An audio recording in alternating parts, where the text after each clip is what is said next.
Guys, ang ganda! Hey guys, mga kamasbati! Ngayon po ay maliligo rin naman tayo ulit sa Kabatuhan Falls. At this time, dito rin po tayo kakain ng pananghalian. Yay! Meron pa tayo ditong baon. Tapos yung ulam po natin ngayon ay ang pata sa bukid. Yung po yung puso ng saging na ginawa nating pata. Taran!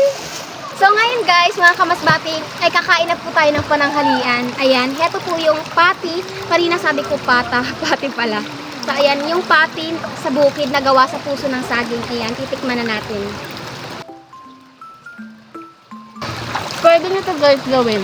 Pero papakita ko sa inyo sa mga hindi pa dyan marunong kung paano gumawa o lumuto nito.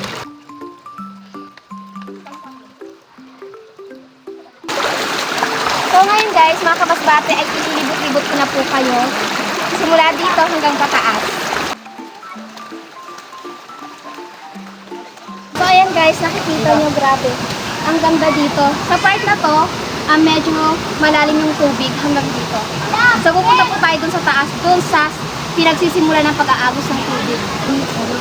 Dadaan tayo ng malalaking bato. Wow guys, grabe. Ito yung pangalawang floor. Wow. Ito yung pangalawang floor. Ang ganda dito guys kasi parang nare-relax ka. Lalo na kapag natatamaan ka ng tubig. So pupunta muna tayo sa taas. So ayan guys, mga kamasbati. Hindi pa to yung pinakataas, hindi pa to yung pinakataas. Pero ayan, napakaganda na dito. Yeah guys, grabe ang ganda. Nakaka-relax siya guys kasi napakalamig ng tubig. Tapos yun, naririnig mo lang talaga yung agos ng tubig. Grabe.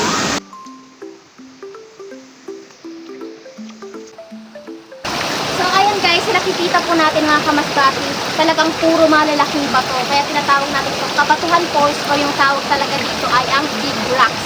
Yun. Ayan o. Grabe.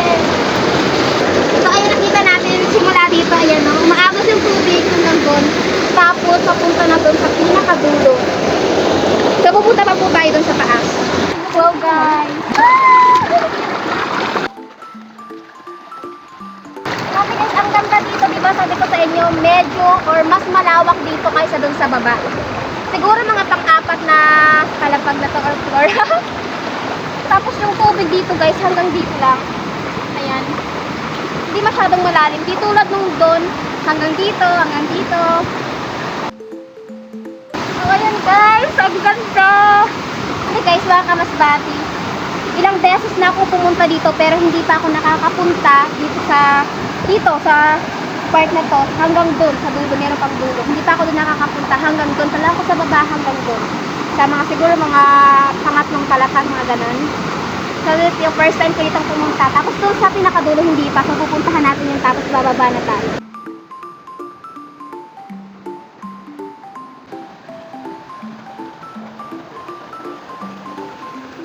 Grabe guys! Ang ganda! Nakikita ko na yung isa bang palapag. Ayun. May mas mataas pa dito. Ayun. Ayun guys yung pinakataas.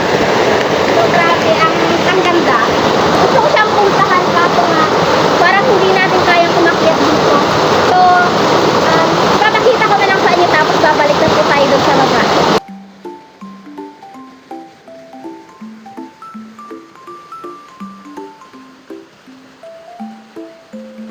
So guys, mga kabasbati, ngayon po ay maliligo na tayo. Guys, ang ganda dito maligo kasi napaka linis at linaw ng tubig. Tapos doon, ayan guys, so, pagkatapos natin ditong maligo, pupunta tayo dun sa baba hanggang pababa. So, okay.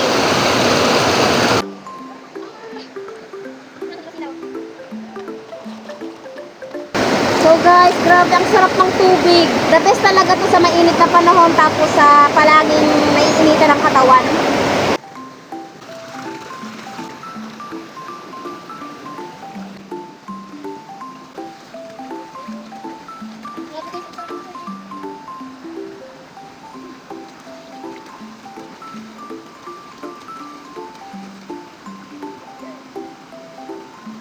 So guys, pupunta na tayo daw sa baba.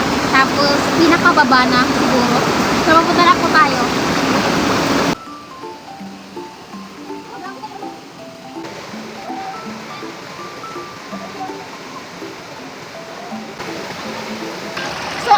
guys, so kamasbati, ito na po yung pinakalas, ito na po yung pinakababa. Dito na po tayo maliligo. Yan guys, hanggang dito na lang po. Maraming salamat sa inyong panonood. See you until the next vlog. Bye-bye!